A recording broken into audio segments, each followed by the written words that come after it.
Eh, un saludo académico a todos los alumnos de obstetricia. En esta ocasión vamos a ver un tema que es muy importante en el manejo, especialmente del trabajo de parto.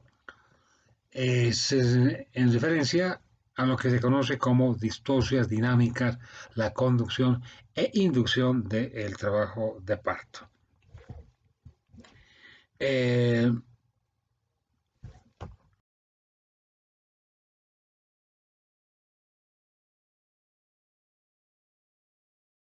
es importante que entendamos qué se entiende por distocias dinámicas del trabajo de parto. Son trastornos de la contracción uterina, de la contractividad uterina. Entonces son complicaciones de la contractividad uterina, ya que el progreso del parto y el bienestar de la madre e hijo pueden verse afectados por los trastornos de la contractividad, sean estos la hipodinamia o la hiperdinamia uterina, y que ambos obviamente merecen o requieren corrección. Es decir, que el trabajo de parto normal, que es fisiológico, que es natural, puede en algunas oportunidades verse afectado por los trastornos de la contractividad uterina, que están traducidos en hipodinamia o hiperdinamia uterina. Entonces hay dos alteraciones, la hipodinamia y la hiperdinamia uterina, y ambos obviamente tienen que ser diagnosticados y corregidos en beneficio tanto del bebé como de la madre. Bien, es importante que podamos revisar o recordar los patrones de la contractividad uterina. Entonces, tenemos que son 4 los parámetros o los factores de la contractividad uterina: el tono, la frecuencia, la duración y la intensidad. ¿Qué se entiende por tono? Tono es la presión más baja entre las contracciones. Esto quiere decir que es estados de relajamiento, de relajación del músculo uterino durante las contracciones. La frecuencia se debe contabilizar, se debe tomar en cuenta en un término de 10 minutos. ¿Cuántas contracciones hay en 10 minutos? Asimismo, la duración. ¿Cuánto dura una duración desde el inicio hasta el final de la contracción, que está dimensionada en segundos? Y la intensidad es la máxima presión alcanzada por la contracción y el tono.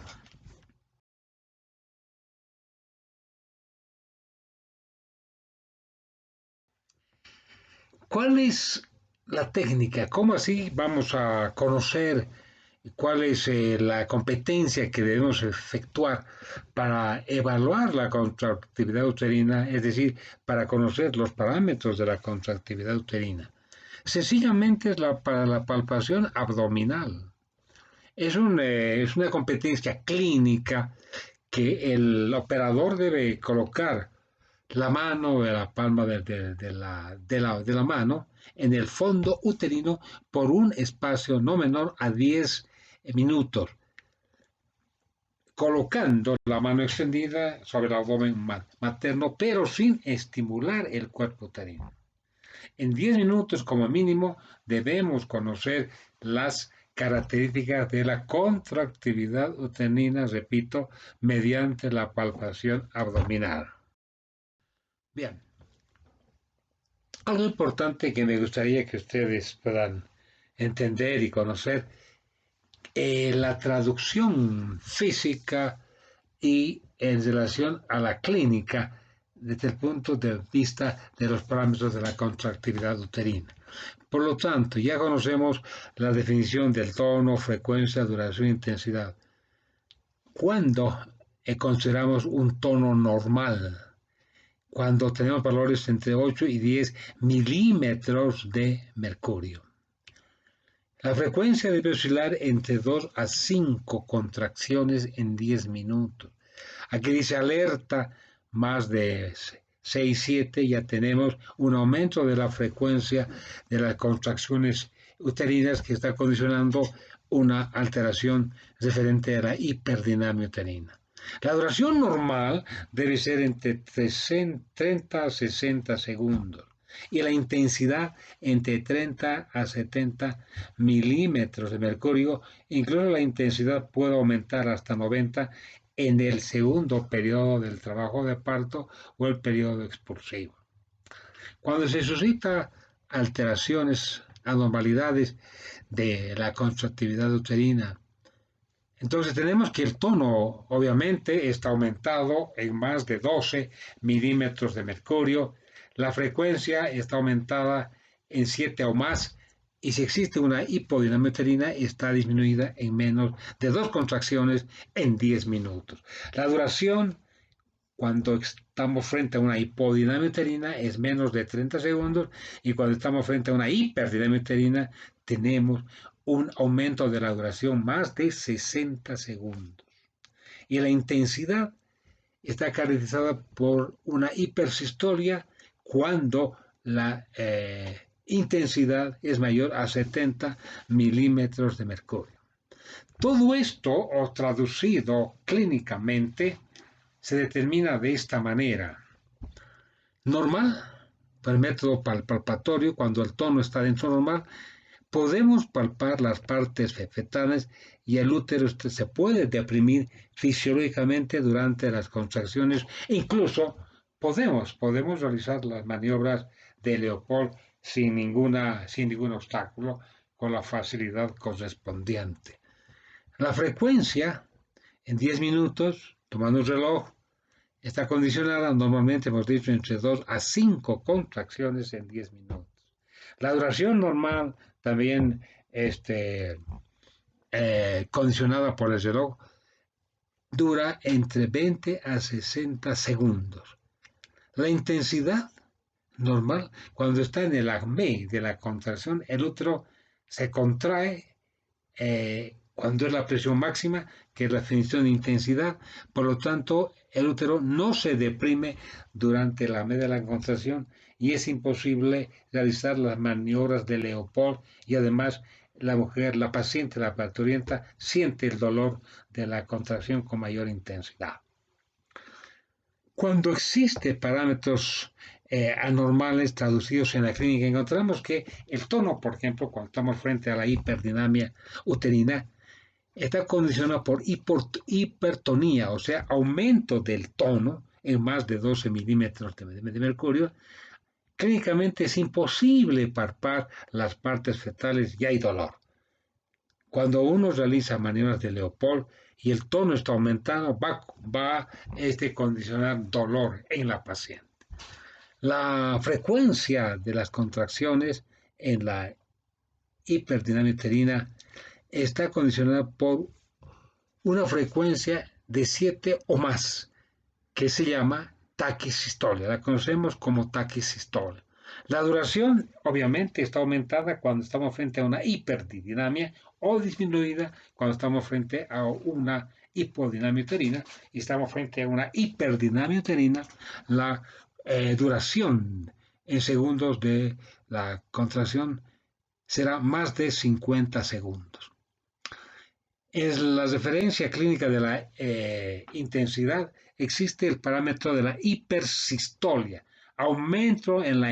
¿Qué cosa quiere decir hipersistolia? Aumento la intensidad de la contractividad uterina. Por lo tanto, el útero no se deprime en ningún momento de la contracción. El útero permanece contraído y en ningún momento duro, contraído. No se puede condicionar, por ejemplo, palpación de partes fetales, porque el dolor que despierta la hipertonía más el dolor que puede producir, entonces la paciente realmente se siente muy indispuesta. Ahora, ya conociendo los parámetros de la contracción uterina, tenemos que hacer el diagnóstico. ¿Qué se entiende o cuándo conocemos, cuándo se suscita la hipodinamia uterina? ¿Qué se entiende? ¿Cuál es la definición de la hipodinamia uterina? Que está caracterizada entonces por hiposistolia, hiposistolia, disminución de la intensidad de la contractividad uterina, que no deja que progrese el trabajo de parto. La bradisistolia, disminución en la frecuencia de la actividad uterina, caracterizada o está dimensionada en 10 minutos. Disminuye la frecuencia 2 o menos contracciones en 10 minutos, que retarda el progreso del trabajo de parto. Llamada también oligosistolia. La bradisistolia también se la conoce como oligosistolia. Ahora, ¿cuáles son los factores predisponentes? ¿Por qué suceden este tipo de situaciones? ¿Por qué sucede la hipodinamia uterina? Primeramente hay que entender, y es frecuente que lo entendamos, ¿no es cierto?, la inhibición psicógena. Cuando hablamos de inhibición psicógena, cuando existe temor, angustia, estado de estrés, porque el trabajo de parto, especialmente en las pacientes nulíparas, cuando van a tener su primer bebé, su primer baby, pueden considerar un estado de estrés. Este estrés condiciona liberación de adrenalina, y la adrenalina tiene efecto de ser útero inhibidor. Se la considera un útero inhibidor, por lo tanto condiciona una hipodinamia uterina con los respectivos retrasos del trabajo de parto. Primigesta añoso, gestante tardía. Se ha visto también en experiencia clínica bastante evidencia de que las mujeres por encima de 35 años pueden condicionar, no todas obviamente, pueden condicionar un estado de hipodinamia uterina durante el trabajo de parto. Asimismo, la grande multípara, cuando tiene más de 4, 5, 6 partos, ese útero ya está, por decir, ya más gastado. Es un útero que ha tenido actividades de contracciones uterinas en anteriores embarazos, y por lo tanto ese músculo ya se vuelve flojo, digamos, ¿no es cierto?, y condiciona una hipodinamia uterina. La desproporción cefalopélica, claro. No puede haber parto porque no hay armonía fetopélica, y puede condicionar una hipodinamia uterina, repito, con el riesgo de que se retrase el trabajo de parto.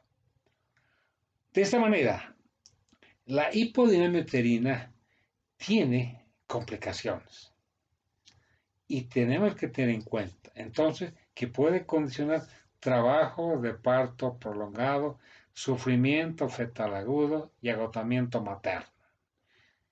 Todo esto, estos factores están interrelacionados, porque el trabajo de parto prolongado y el agotamiento materno derivan a un sufrimiento fetal agudo, y aumenta entonces la condición de mortalidad para el binomio. Haciendo ya el diagnóstico, que es importante, yo he explicado cómo está el diagnóstico clínicamente, tenemos que dar el tratamiento, tenemos que corregir esta situación anómala, y el manejo será mediante la conducción del trabajo de parto con oxitocina. Entonces el manejo es conducción con oxitocina. Y ahora vamos a conocer, se realiza la conducción, o qué se entiende por conducción del trabajo de parto.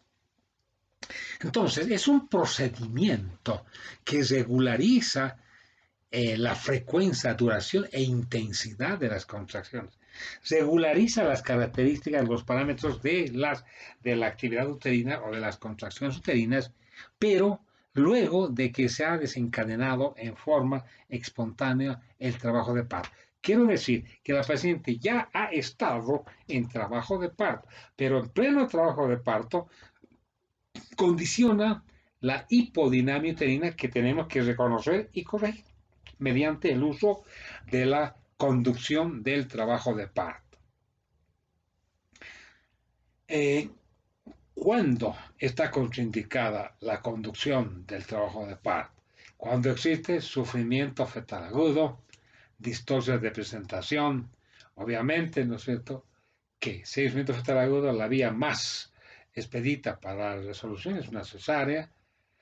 Distorsión de presentación, una presentación anómala, una distosia adquirida, una situación donde transversa, etcétera, puede condicionar hipodinamia uterina y por lo tanto la corrección es mediante una cesárea. La conducción no se puede realizar, es importante que tomen en cuenta, no tampoco en cualquier paciente se debe realizar conducción. Por ejemplo, en pacientes que tienen cesárea previa, cicatrices o malformaciones uterinas, claro, porque existe ya una cicatriz en el útero y si nosotros administramos conducción, hay el riesgo de dehiscencia o rotura uterina. Si nosotros hacemos conducción o realizamos la conducción con el diagnóstico adecuado de hipodinamia uterina, el control debe ser estricto. Debemos controlar estrictamente a la paciente. No podemos separarnos de ella porque puede haber complicaciones de la misma conducción. Por lo tanto, es importante que conozcamos cuáles son las condiciones para realizar la conducción. No tampoco en todo paciente se debe realizar la conducción en forma, digamos, general. Ya hemos hablado de las contraindicaciones, ¿no es cierto? Pero también ahora tenemos que conocer las condiciones. Y la condición está referida al índice de la escala de Bishop modificada. Entonces, ¿cuáles son las condiciones necesarias para la conducción? Que están fincadas de acuerdo a una puntuación en 4 parámetros que se suscitan durante el trabajo de parto. La dilatación del cérvix, el borramiento del cuello, la consistencia del cuello, la posición del cuello y el grado de encajamiento. Cada uno de estos parámetros recibe una puntuación. Por ejemplo, si la dilatación en porcentaje, si la dilatación es en números, está en 1 a 2 de dilatación, entonces tiene una puntuación de 1. Si está en 5 más, le damos una puntuación de 3. Lo mismo el borramiento, si el borramiento está en un 50%, 40-50%, le daremos una puntuación de 1, pero si está en más de 80%, tendrá una puntuación de 3. La consistencia del cuello, firme, ¿no es cierto? Intermedia o blanda. Blanda es el de mayor predilección para realizar la conducción. El trabajo de parto que nos da un parámetro de realmente que se condiciona para un resultado favorable de la conducción. La posición del cuello, posterior, medio, anterior. La más favorable es la anterior, obviamente, ¿no es cierto? Y el grado de encajamiento. Si está encajada, pues habrá mayor facilidad para la respuesta de la conducción. Porque si está libre, habrá mayor dificultad, ¿no es cierto? Entonces, resumiendo todo esto, sumando el puntaje que nos puede dar las 5 condiciones, si el resultado es igual de 7 o más, entonces sí, podemos realizar una conducción exitosa, porque si no es así, es mejor condicionar la vía de terminación por cesárea. Bien. Algo importante, ¿cómo se va a realizar la conducción? ¿Cómo vamos a realizar la conducción? Entonces, necesitamos 2 fármacos para la conducción. Necesitamos tener una solución de dextrosa o suero fisiológico 1000 cc, dextrosa al 5%, 1000 cc o suero fisiológico 1000 cc, más una ampolla de oxitocina que tiene 10 unidades internacionales de la misma. O sea, una ampolla de oxitocina que tiene 10 unidades diluida en una solución de dextrosa al 5% o suero fisiológico 1000. Esta ecuación de dilución resulta que en un litro donde hemos diluido 10 unidades de citosina, o sea, una ampolla, condiciona que en 1000 habrá ya 10.000 mili. Ya no habrá unidades, sino miliunidades de citosina. Ya hemos diluido. Por lo tanto, obviamente van a resultar 10.000 miliunidades de oxitocina. De esta manera, en la práctica, 1 mililitro, o sea, 20 gotas de la infusión que hemos diluido, condiciona o tendrá 10 miliunidades de la oxitocina. 10 miliunidades en 1 centímetro o en 1 mililitro de la infusión habrá 10 miliunidades. En 20 gotas, vuelvo a repetir, en 20 gotas habrá 10 miliunidades. En 10 gotas, 5 miliunidades. En 2 gotas, 1 miliunidad. En 4 gotas, 2 miliunidades. En 8 gotas, 4 y en 16 gotas, 8 miliunidades. Esta dilución hace que remede el efecto fisiológico de la oxitocina natural de la madre. Entonces, esta dilución tenemos que condicionarla para conseguir que el trabajo de parto se regularice, condicionando las gotas necesarias para esta regulación. Entonces, ¿cómo se realiza la conducción? Iniciar esta dilución de 1000 más 10 unidades de oxitocina. Iniciamos con 4 gotas. Ya tenemos la dilución, iniciamos con 4 gotas. 4 gotas equivalen a 10 miliunidades de oxitocina. A 2 miliunidades de oxitocina. 4 gotas equivalen a 2 miliunidades de oxitocina. Tenemos que empezar con dosis baja para evitar complicaciones de la conducción. Sin embargo, si al cabo de 20 minutos no hay respuesta, seguimos en hipodinamia uterina, aumentamos el doble, incrementamos el doble, o sea, aumentamos 8 gotas. 8 gotas significa, como he visto en la anterior diapositiva, 8 gotas son 4 miliunidades. Si no hay respuesta, aumentamos a 16 gotas. 16 gotas serán 8 miliunidades. Máximo podemos aumentar a 32 gotas, que son 16 miliunidades. Por lo tanto, lo máximo que podemos usar son 32 gotas, o sea, 16 miliunidades para regularizar el trabajo de parto. Por lo tanto, remedar la intensidad que estamos de 30 a 50 milímetros de mercurio, contracciones entre 3 a 5 contracciones en 10 minutos, ¿no es cierto? De 40 segundos de duración. Y este goteo, que ya ha condicionado la corrección de la hipodinamia, debe estar hasta el final del parto. O sea, debemos mantener la conducción hasta el final del parto. No podemos decir, ya hemos corregido la conducción, ya tenemos 3 contracciones en 10 minutos, hay avance del trabajo de parto, ha aumentado la dilatación, suspenderemos la conducción. No, porque si hacemos esto vamos a volver a lo anterior, a tener hipodinamia uterina, por lo tanto nuevamente se va a retrasar el trabajo de parto. Esto hay que mantenerlo hasta que finalice el trabajo de parto. ¿Cuáles son las complicaciones de la conducción?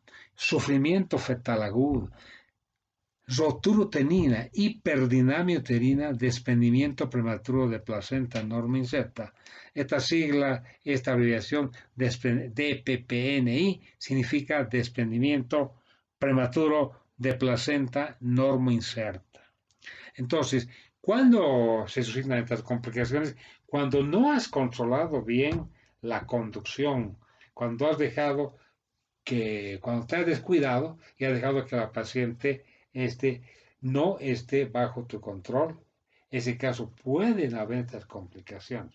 Repito, es muy importante que exista un control estricto de la conducción. Muy bien.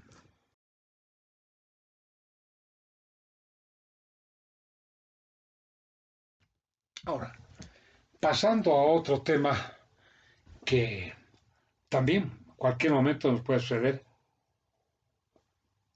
Esto es referido a la hiperdinamia uterina. Lo contrario de la hipodinamia. Ahora vamos a hablar de la hiperdinamia. Entonces, ¿qué se entiende por hiperdinamia uterina? Cuando existe hipertonía, aumento de la intensidad. Taquisistolia o hipersistolia cuando existe aumento de la frecuencia de las contracciones en 10 minutos, asimismo en su duración. ¿Por qué sucede esto? ¿Cuáles son los factores predisponentes? Sucede cuando hay una mala administración o inadecuada administración de la oxitocina, porque no has controlado y puede condicionar una hiperdinamia. Cuando hay antecedentes de que las pacientes han consumido mates caseros. Digo esto porque en el área rural es frecuente que las matronas, las comadronas, los parientes puedan sugerir o indican que deben consumir mates caseros, como ser mate de orégano, mate de flor de azar, por ejemplo, que toman cantidades, tazas de estos mates que pueden condicionar o pueden despertar una acción anómala de la actividad uterina traducida entonces clínicamente en hiperdinamia uterina con las consecuencias maternas y fetales. Asimismo, las maniobras obstétricas inapropiadas. ¿Cuáles son las maniobras obstétricas inadecuadas, inapropiadas? Aquellas pacientes en que se les hace versiones externas, es decir, que si encontramos una presentación pélvica, hacemos una versión externa para que la presentación se convierta en cefálica. Eso ya está proscrito, antes se hacía eso hace un siglo atrás, pero actualmente no se debe hacer porque puede condicionar una hiperdinamia uterina. En el rural es frecuente que hagan para corregir las presentaciones anómalas, realizar manteos de la paciente que está en trabajo de parto. Entonces, en este caso, puede condicionar también un efecto de hiperdinamia uterina con la consecuencia, con el consecuente, con las consecuencias de las complicaciones maternas y fetales. El desprendimiento prematuro de placenta también condiciona una hiperdinamia uterina. ¿Qué hacemos? O mejor, antes, ¿cuáles son las complicaciones de la hiperdinamia uterina? Sufrimiento fetal agudo, rotura uterina, óbito fetal. El bebé, puede fallecer dentro del útero porque está sometido a la hiperdinamia uterina. Entonces, ¿cuál es la conducta? ¿Qué debes hacer? ¿Cuál es tu competencia? ¿Qué debes hacer cuando estés frente a un cuadro de hiperdinamia uterina? No te pongas nervioso, simplemente si estás usando oxitocina, suspende inmediatamente la oxitocina. Quiere decir que ha controlado más oxitocina, por lo tanto, suspende inmediatamente la oxitocina. ¿Cómo corrige la hiperdinamia? Mediante el uso de uteroinhibición. Y el fármaco que se aconseja o que se indica en estos casos es la famosa zitodrina, que ustedes recordarán es un beta mimético como interpretación farmacológica.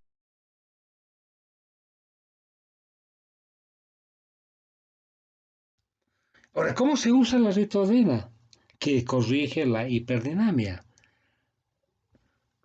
Primeramente, ustedes deben tener dextrosa al 5%, medio litro, o sea, 500 milímetros, cc,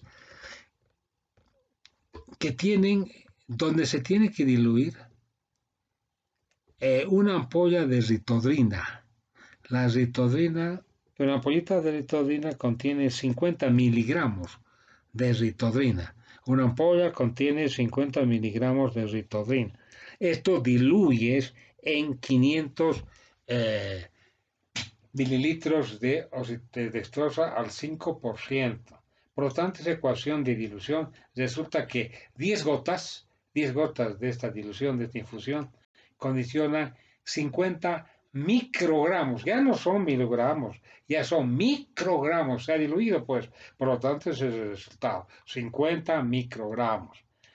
Por lo tanto, 10 gotas hacen 10 microgramos, debes empezar con 10 gotas, que son 50 microgramos. Si el efecto empieza a los 10 minutos y si no hay respuesta hasta los 30 minutos, hasta la media hora, puedes duplicar la dosis. En vez de 10 gotas, puedes aumentar el doble, o sea, a 20 gotas, lo que hacen 100 microgramos de ritodrina. Si es que a pesar de esta corrección, dentro de 30 minutos tampoco encuentras la respuesta, puedes aumentar a 30 gotas. Entonces son 150 microgramos de ritodrina. Los autores de medicina basada indican de que se puede llegar incluso hasta 200 microgramos, o sea, 40 gotas. Incluso otros dicen que hasta 250 microgramos, 50 gotas, para inhibir la actividad uterina. Sin embargo, todo fármaco tiene pues su efecto colateral definitivamente. Entonces, los efectos colaterales de la ritodrina, por ser un beta mimético, debemos tenerlos presentes porque condiciona taquicardia materna e hipotensión materna y fetal puede ser, ¿no es cierto? Entonces, una madre que no es cardiópata puede soportar máximo hasta 120 latidos por minuto por un tiempo máximo de 6 horas. Si no es así, puede entrar en fibrilación y por lo tanto se condiciona el riesgo de mortalidad materna y obviamente fetal. Asimismo, la hipotensión materna, la presión arterial no debe ser menor de 90-60 porque también puede condicionar riesgo de mortalidad fetal. De esta manera, entonces, debemos entender cuáles son las contraindicaciones de la uteroinhibición con ritodrina. No se debe dar en pacientes cardiópatas. Tampoco en pacientes diabéticas no compensadas, porque estos beta-miméticos condicionan un aumento de la glucosa sanguínea. Asimismo, cuando los pacientes cursan hipertiroidismo porque tienen una frecuencia cardíaca por encima de 100 latidos por minuto y condicionan riesgo de mortalidad. Hipotensión materna, claro, los pacientes que usan con hipotensión materna tampoco son tributarios para el uso de la ritodrina. Algo importante en esta diapositiva es cuál debe ser nuestra conducta recomendada, especialmente para ustedes que son médicos jóvenes, para ser médicos jóvenes en atención primaria. Cuando la contrariedad es normal por el método palpatorio, cuando se ha controlado a la paciente durante el trabajo de parto, entonces la paciente debe ser admitida en la atención primaria sin ningún problema porque estamos dentro de lo fisiológico. Y se debe observar el trabajo de parto, ¿no es cierto? Mediante el uso, obviamente, del partograma. Durante el trabajo de parto pueden condicionarse hiperdinamia o hipodinamia uterina. Ya hemos indicado cuáles son las características de la hiperdinamia y la hipodinamia uterina. Entonces, cuando estamos frente a una hiperdinamia uterina, hemos dicho que debemos usar la ritodrina en el manejo recomendado en la anterior diapositiva. Debemos colocar además la paciente en decúbito dorsal izquierdo. Iniciar la uteroinhibición con los beta-miméticos, o sea, la ritodrina, ver la causa. Si es una conducción, entonces hay que retirar la conducción.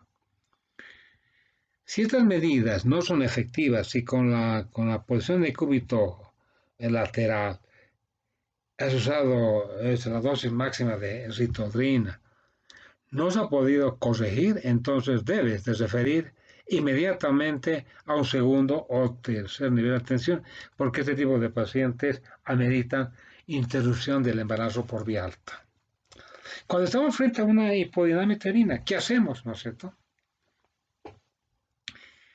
Se debe de corregir, como ya hemos indicado, la hipodinamia uterina con la conducción, o sea, regularizamos el trabajo de parto mediante el uso de la conducción en base a oxitocina diluida en dextrosa o en suelo fisiológico, de acuerdo a lo que hemos explicado anteriormente. Bien. Pasando ahora a otro tema importante en este capítulo, es lo referente a la inducción. Primeramente conoceremos qué es inducción en obstetricia. ¿Cómo se define la inducción en obstetricia? Es iniciar, desencadenar, empezar el trabajo de parto. En aquellas pacientes que todavía no han iniciado el trabajo de parto en forma espontánea, pero que por causas obstétricas debemos terminar pronto el embarazo. En este caso debemos iniciar la inducción del trabajo de parto, que es un procedimiento destinado entonces a desencadenar el mismo trabajo de parto. ¿Cuáles son las indicaciones? ¿En qué tipo de pacientes tenemos que realizar eso? En pacientes que tengan embarazo postérmino, embarazo prolongado, que han llegado más de 42 o más semanas, tenemos que terminar el embarazo por los riesgos materno-fetales que puede haber. Cuando existe, y es la recomendación más frecuente, o el manejo más frecuente, cuando estamos frente a un feto muerto y retenido, o un óbito fetal, tenemos que terminar pronto el embarazo, haciendo uso de la inducción del trabajo de parto. Cuando hay ruptura prematura de membranas, RPM es ruptura prematura de membranas, que es una urgencia obstétrica donde debemos terminar pronto el embarazo mediante la inducción del trabajo de parto. Y en las diferentes complicaciones obstétricas, en la preeclampsia, diabetes, etcétera, ¿no es cierto? Entonces, tenemos que tomar en cuenta estas indicaciones para el uso correcto de la inducción. ¿Y cuál es el fármaco? ¿Cómo así vamos a realizar la inducción? Tenemos que requerir el uso del misoprostol. El misoprostol está considerado farmacológicamente como un análogo de la prostaglandina E1. Este fármaco que tiene el misoprostol, que tiene propiedades para condicionar modificaciones cervicales y actividad uterina, entonces es el recomendado en este tipo de situaciones por su acción prostaglandínica. Son prostaglandinas que condicionan maduración y actividad uterina, por eso se usa este fármaco.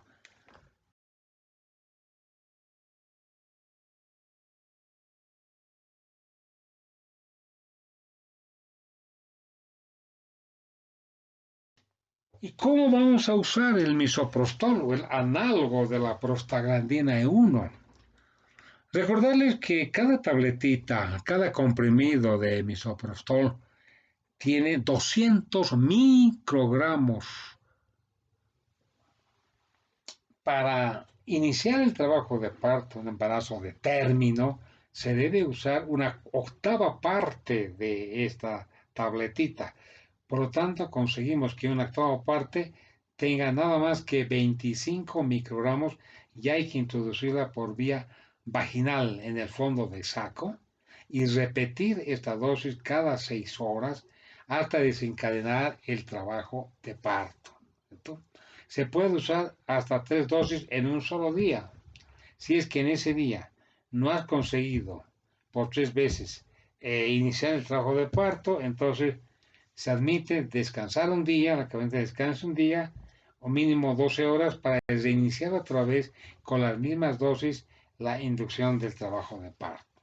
Se puede usar también por vía oral, pero hay que aumentar la dosis el doble, o sea, 50 miligramos cuando se usa por vía oral, porque la absorción está disminuida cuando se usa por vía oral. O sea, existe menos absorción por vía oral y es mejor por vía vaginal entonces o por vía sublingual porque la absorción es con menos dosis y con menos efecto colateral. Se dice que el trabajo de parto activo se debe conseguir en un lapso, en un promedio de 10 horas. Es el promedio desde el inicio de la inducción hasta 10 horas debes conseguir que el trabajo de parto se haya ya suscitado en forma activa. ¿Cuáles son los efectos secundarios del misoprostol? Todo fármaco, como hemos dicho, que tiene efectos secundarios. Los efectos secundarios hay que conocerlos bien. Pueden suscitarse náuseas, vómitos, diarrea, hasta fiebre y escalofríos. Es importante conocer esto porque si hay fiebre, podemos condicionar y tiene náuseas, vómitos, diarrea, podemos pensar que estamos frente a una infección gastrointestinal, por ejemplo, ¿no es cierto? Pero es efecto del misoprostol, remedia los efectos gastrointestinales. Vale la pena que tengamos en cuenta esta diapositiva cuando usamos misoprostol.